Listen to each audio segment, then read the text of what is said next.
बघा इथं विचारलेलं आहे find dy by dx if y equals to काय दिलेलं आहे आपल्याला a raise to x into x raise to a. ठीक आहे. डिफरन्शिएट विथ रिस्पेक्ट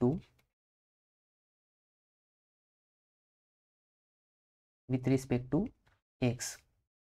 मग इथं dy by dx equals to dy dx of ब्रॅकेटमध्ये येणार a raise to a x into x raise to a येणार. ठीक आहे. मग इथं u into V rule apply होणार. मग u इंटू व्ही रूल काय d by D x of u into v. मग याचं काय येतं u into d by D x of v plus v into d u by D x. ठीक आहे. मग u म्हणजे काय इथं ए रेस टू एक्स आहे आणि व्ही म्हणजे काय एक्स रेस टू ए. ठीक आहे. मग इथे येणार आहे D Y by D X is equals to U म्हणजे A raise to X derivative of X raise to A. त्याच्यानंतर ना प्लस इथं आता X raise to A as it is आणि D by D x of A raise to X. मग बघा इथं दोन फॉर्म्युले आपल्याकडं. तर D by D x of A suppose A raise to X पहिले ए रेस टू एक्स. ए म्हणजे काय कॉन्स्टंट आहे रेस टू एक्स दिलेलं आहे. मग याचं काय येतं A raise to X into log of A at base E. ठीक आहे. आणि त्याच्यानंतर ना एक्स रेस टू ए दिलेलं आहे आणि आपल्याकडे फॉर्म्युला आहे d by D x of आता ए म्हणजे काय आहे कॉन्स्टंट आहे. ठीक आहे. आणि एक्स रेस टू कॉन्स्टंट म्हणजे एक्स रेस टू एन म्हणजे एनी नंबर. ठीक आहे. N into X raise to N minus one येतं.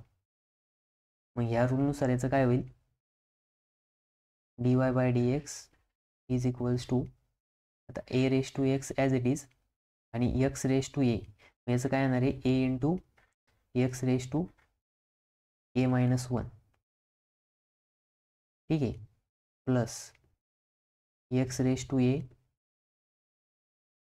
Into A raise to X log of A at base E. ठीक आहे. मग बघा याच्यानुसार याचं एक्सपान्शन होईल. आता इथं काही कॉमन येत असेल तर कॉमन घ्यावं लागेल. ठीक आहे.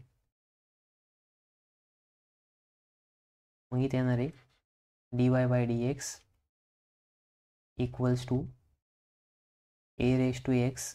बघा ए रेस टू एक्स इथं पण आहे ए रेस टू एक्स इथं पण आहे. ठीक आहे.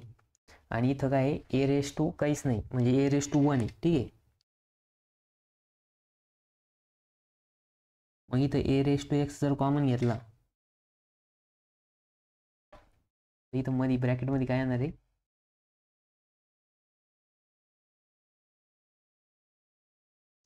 A into X raise to A minus one plus आता ए रेस टू एक्स तो कॉमन गेला आहे म्हणजे इथं राहिला X raise to A into log of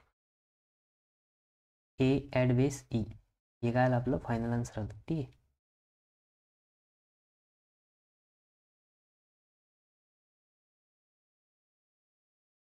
किंवा याला डायरेक्ट आपण इकडेच घेऊ.